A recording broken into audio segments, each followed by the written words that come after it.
you. The more you can feel that sense of joy, the more easy it's going to be for you to do financially. Because you're not going to be in this scarce, fearful mode. Now that's not enough by itself. You can have this great sense of abundance and do the wrong mechanics and be a disaster. True or false? But if I had to have an area to get you started with, you want to have the emotion and psychological strength, because that's going to carry you through when the mechanics are boring or frustrating, or when things aren't working out. Your emotion, your psychology is what will carry you. It'll get you to keep doing it. Everyone knows, if you've done any studies, Dr. Seligman is very famous for doing studies on optimism. And in those studies, you know what he found out? People that are pessimists are much more realistic. They're much more accurate. If you give them a test and you ask them to look at something and give you a size measurement of it, or to evaluate their own success or failure at a task, and every study Seligman's done, he did it in University, I think Pennsylvania if I remember correctly originally, what he found was that optimists always see themselves as doing better than they really did. They basically BS themselves. What happens to pessimists, they're 10 times more accurate. But here's what he found out. What he found out is because the people who are accurate never push themselves because they know it's never going to work anyway. Whereas the optimist sees it better than it is, so they keep doing it. Because they have the illusion they did well, I'll do even better next time. And because of that optimism, they did it more often, and so optimists succeed at a 4 to 5-fold, depending upon the task, result ultimately beyond anything that a pessimist will do, and they're not as accurate. All that's a big way of saying is, if you can develop a psychology of resilience in yourself, you don't have to be optimistic or fake, you can be real. The realness is, whatever shows up, you are larger than anything that can happen to you.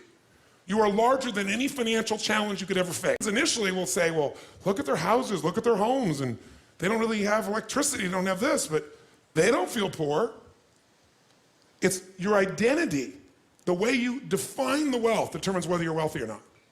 So are there enough things for you, knowing that 2/3 of the planet lives on $2 a day, that you could get yourself to really feel grateful, yes or no? Yes.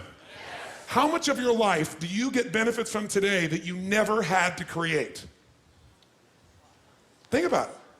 Like I said, the roads you ride on, the library, the books you didn't have to write, right? The internet that you can access in seconds and get answers just about anything.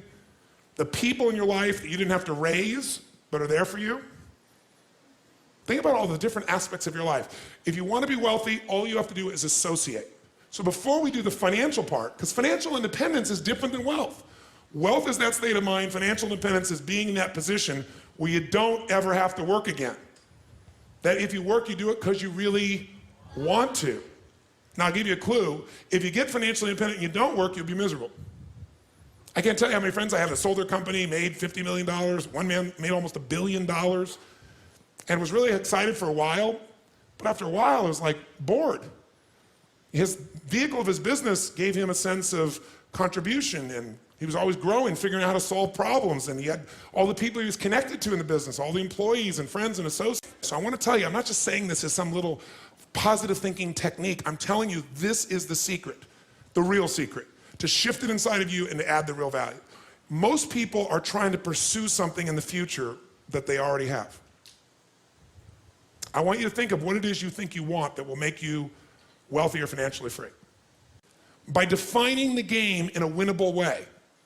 A certain amount of money that we meet, and that covers what we're going to call financial security, which might be your housing, your cars, your food, and basic entertainment. How many would feel rich if you didn't have to work, if your investments alone, the income from your investments, the income, covered those 4 items: your housing for the rest of your life, your food, right, your travel, and some entertainment? How many think that would feel pretty good? Say aye.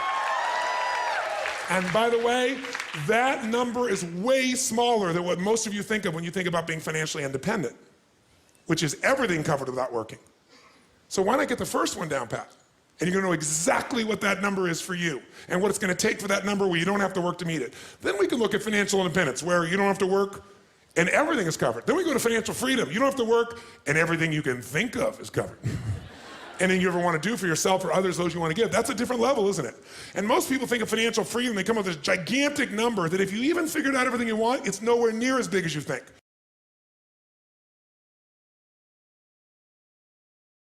people get injured today. They don't get injured smashing into people, playing football and everything else. They get injured typing, right? Picking up a pencil. That's how people get hurt today, because we don't use everything anymore. We live in a box. Think about it. Think about our lives today and how different it is than maybe the way we were formed to be made, to run, to hunt, to create, to procreate, to raise our children, to move, to farm, to do all the things that made us use all of our body.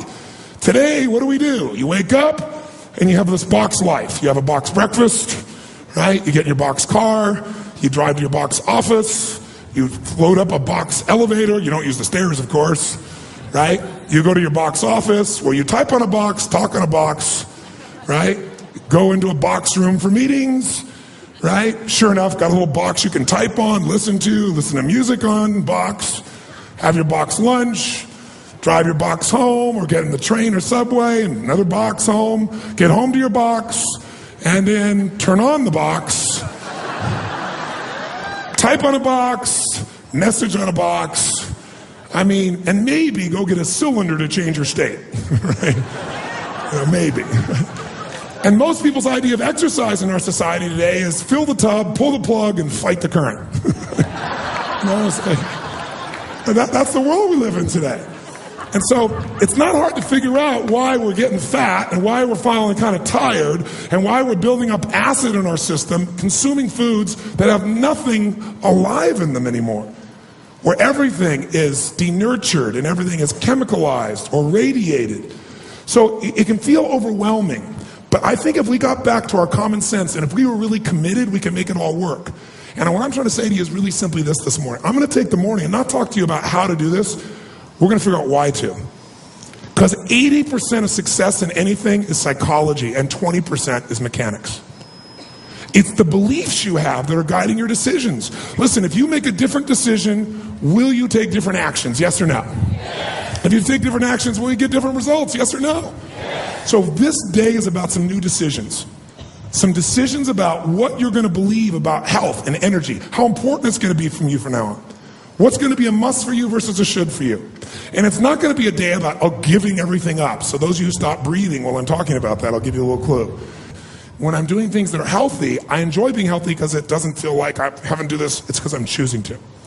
And I know I always have the freedom to choose something else. But I choose, the vast majority of the time, those things that give me more energy, because once you feel this kind of vitality in your body, you never want to go back. Energy is a place that I've more than been, right? And I want to make sure that you have even more. I want to make it so that it's as effortless as possible in the future, so you're not burnt out from it, so this becomes a sustainable experience. How do you make it sustainable? Create the base. How do you make it sustainable? Challenge it. Once you got a base, you challenge and grow. How do you do it? Then you got to celebrate and reward yourself for making these great rewards. And that celebration enhances your base because you feel better and stronger and you want to do even more good things. You want to eat better. You want to play better. When you start working out and you start to get into it, you love it. You love it. And then your base gets even stronger so you can take on a bigger challenge in life. And sure enough, you reward yourself and celebrate some more. And it becomes how the rich get richer, how the happy get happier, how the healthy get healthier, and the poor get poorer, and the depressed get more depressed, and the unhealthy get more unhealthy. It's momentum. Today is that process of momentum. My goal is for you today to have more certainty. Certainty that you have the answers that can guide you, and that there will be challenges in your environment. There are going to be environmental challenges. There are going to be all kinds of things you'll face, but whatever it is, you can handle it. And I'm hoping that as a result of today, you'll not only make a difference in yourself, but you'll own this so much that you won't have to lecture anybody. They'll come to you and go, oh God, you have so much more energy. You look so much better. You lost this. How'd you do it? And you'll both say, let me tell you. And you will be a person who's a force for good that'll pass it on to other people. So my goal today is to plant seeds so that you not only get this, but this spreads to other people.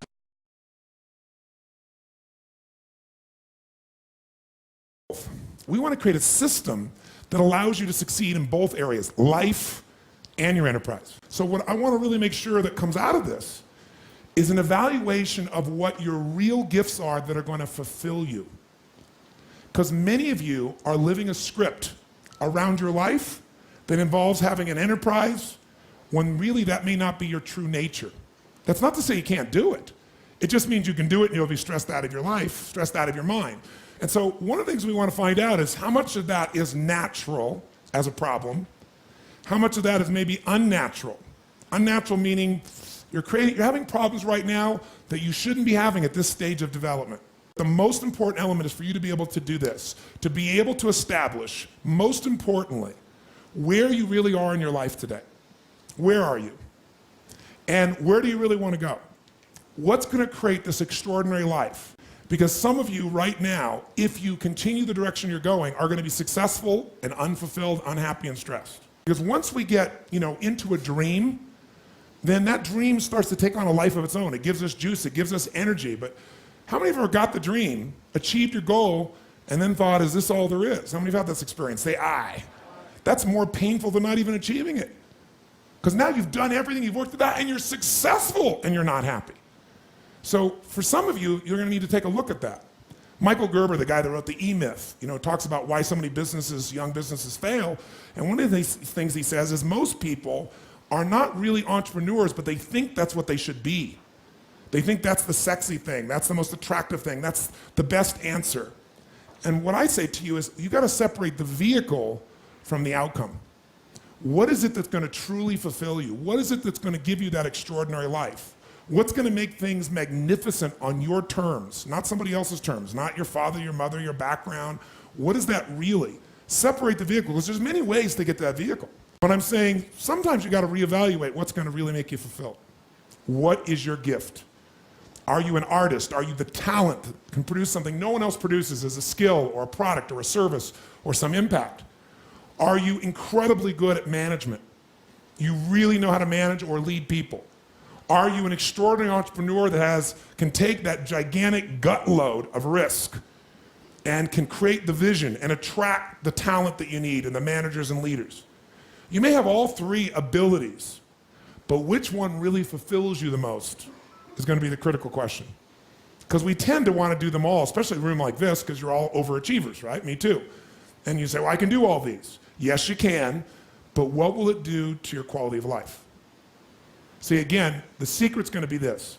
What is an extraordinary life on your terms today? Getting clear about that. At this stage of life, where you are, where you want to go. At some level, you have a blueprint, a mindset, a belief system, a philosophy, a set of values that says, if I master this thing called my life or my enterprise, then I'll have this great feeling. But what's really interesting about life, I believe that extraordinary life, however you define it, has two master skills to it. The first skill is the science of achievement. Most of you in this room have achieved enormously at various levels of business or as an individual artist or talent or as an entrepreneur or as a manager or leader, as an investor. I mean, everybody in this room, most of you in this room, have really hit the jackpot by most of the world's standards, even though most of you think it's still not enough. But the science of achievement is a skill. It is a science. There are laws.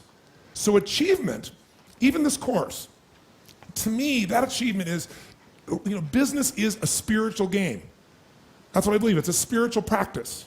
A lot of people think it's business, oh, that's money, that's this horrible thing over there. And that's one of the reasons that they never get really passionate about it. I'm a very spiritually driven, purpose-driven man. But the reason I love business is I see business as the ability to take the invisible and make it visible. I think that is what spirituality and creation is. It's about how can I find the gift I have to give the world? And how can I give it in a way that truly adds value? Not I think adds value, but the people receiving it, they vote with their feet and say, this truly makes a difference in my life. This is something I value. And then because they become a customer again. Because they're thrilled with it. Because they become a raving fan, not just a satisfied customer. Satisfied customers will leave you. Raving fans will stick with you. And they've gotten themselves in a place where it's a friendship, a pat on the back, a little kiss on the cheek, but there's not that aliveness anymore. And oftentimes we're told, well, that's what you're supposed to expect after a period of time. Because it isn't about time, it's about triggers and knowing those really are. And the other thing we just want you to know is this is really about how to be happy. Because, so many people in life have these dreams and goals, and then they get them and they're unhappy. And when you travel around the world, here's what you find. I don't care what background people have, what their religious belief is, what level of success or challenge they have in their life. People want happiness. They want joy. They want to feel good about their life. They want a sense of meaning, that there's love and passion there.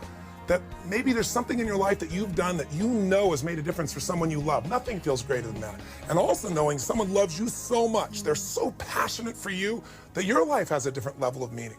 But as important as this area is, for most people, this is the area they master the least. Most of us run to work, or we run to business, or shaping our bodies or our kids because it's safer and we have control. But this is an area that if you take charge of yourself, and if you understand the dynamics of men and women in relationship, you can make changes in minutes that maybe you've tried to make for years and really not been able to experience. Our goal is to give you the resources to take whatever you've been talking about, whatever you've been dreaming about, or as great as your relationship is, to the next level, where love and passion is a daily experience. So we thank you, and we're going to begin this process. Thank you for joining us. Maybe one day we'll meet you personally at a program, but until then, God bless. Just stay on the line, and pretty soon you'll meet Jen and Paul, and you'll see what it's like to be able to come back from the edge. God bless, and we'll look forward to meeting you soon. Live with passion and love. And love.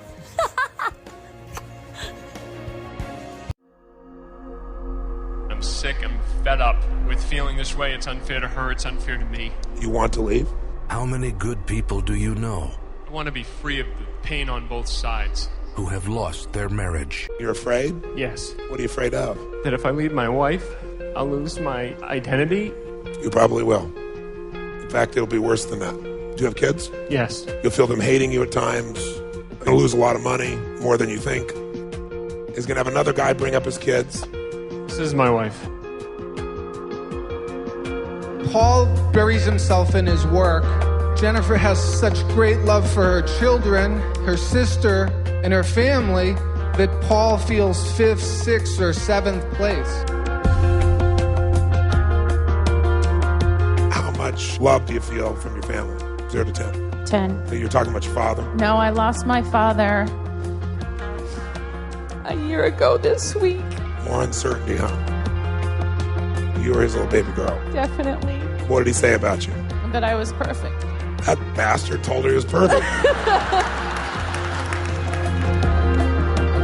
The only person that made me feel really great was my dad. Now she's wondering why she's losing her husband and having to get all her love from her kids and her family. All he knows is he's not your father, he's not your sister, now he's not the kids. I am no man, I live in reaction, I'm not enough. He doesn't feel enough with you. So I'm sorry to hear about your father's passing. Thank you. But your father needed to pass at some point so you could have a man. He can never be your man with your father alive. He has a chance now.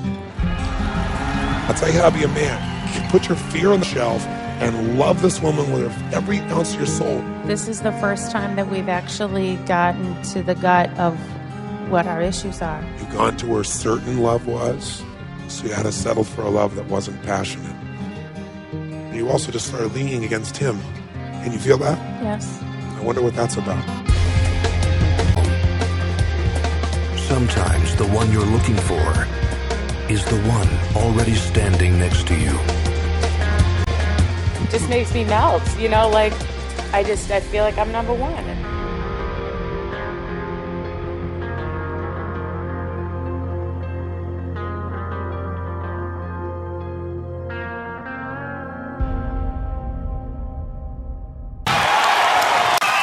Thank you. Thank you. Thank you. I'm honored and I'm blown away, even though this is my 25th year plus doing this. I've been doing this for a quarter of a century now, which is quite amazing for me in the process. Thank you. And I've had the privilege now of working with more than 3 million people live in events from more than 80 countries around the world. So at this stage, I got to tell you something. I could be an idiot and I would know that there are certain patterns that cause people to be fulfilled, to be happy, to fit, to be strong, to feel alive, to be vibrant, to have passion in their life, to do well financially, but even more importantly, emotionally, psychologically, spiritually, in their health and their relationships. And there are also patterns that make people frustrated, overwhelmed, depressed, sad, lonely, cause them to be struggling financially, struggling with their body, struggling intimately. And those patterns, they're not because there's something wrong with somebody, it's because of a pattern that we're doing. And I've spent a quarter of a century of my life basically studying the most successful people in the world and the most challenged, and figuring out what's the fastest way to create a change in basically developing the one thing that all people have in common who succeed. They're leaders. This is a leadership program. Because I don't care what style you are. I don't care if you're a mom. If you're a great mom, you lead your child. You're not led by your child. Or a great dad. If you're a great business person, you're a great salesperson, you're a great negotiator, you're a great anything. You're a great human being. This has been my entire life's obsession. What makes the difference in people's lives? And that leadership component, as I say, doesn't always mean somebody follows you. A leader is somebody who lives life on their terms. That you will never settle for less than you can be or share or give or create. It's not what we get that makes us happy, it's who we become. How we live our life, who we are as a person. People can take away all the things, but who you become, no one can take away. And the problem is most of us are trying to be something we're not. And it isn't so much about change, about changing yourself. The change happens when you be yourself. Know thyself, that's the hard part for most people, and then be thyself. Because most of us in our lives, out of our desire for respect or achievement or love or connection or something, we've been trying to be the way we think we'd have to be in order to get that love, respect, appreciation, whatever it is we've been after at some unconscious level. And we've been doing it so long that we think that this is who we are. Because success without fulfillment is failure. And I can't tell you how many people I work with who are supposedly the best in the world at what they do, and they have more money than they can spend, and they have all these people that love and respect them, and yet they're unhappy inside. Because if you want to know what's really you, where you're going to be alive is when it's really you. And you may even think you know who you are because you've been living a certain way, but I'll tell you how you'll know. You'll feel euphoric, you'll feel strong, you'll feel unlimited, you'll feel free. I have seen, out of 3 million people around this earth in 80 countries, I've seen just about anything you can see, and there are only so many patterns. And what you're going to find underneath all of this behavior is we have the same needs. There are 6 human needs we're going to review tonight. When you understand what those needs are and which ones you're focusing on, you start to understand why people do the crazy things they do, including you and I.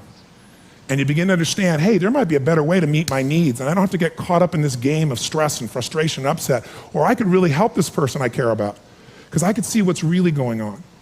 Part of what we want to accomplish here as leaders is we want to become practical psychologists. We want to understand what's really going on so we can help, so we can make a difference, so we can transform. So yes, of course you can do better in your business, because the more you understand about what people need and want, the greater you're going to be, the better manager, better leader, the better mom or dad, the better friend. And there's a better you that's available when you understand what's driving you. But most of us are running patterns over and over again, and we want to free that up. To free it up, we got to break the pattern. We got to do things that are different. So we're going to do something different. I'm not here because I believe in positive thinking. If you think that's what I believe, you don't know much about me. I'm not one of those people that believes you're supposed to go to your garden and chant, there's no weeds, there's no weeds, there's no weeds, there's no weeds. There's weeds right there. All right, that's what I believe. Here's what I believe. I believe that if you really want to be effective, you got to tell the truth.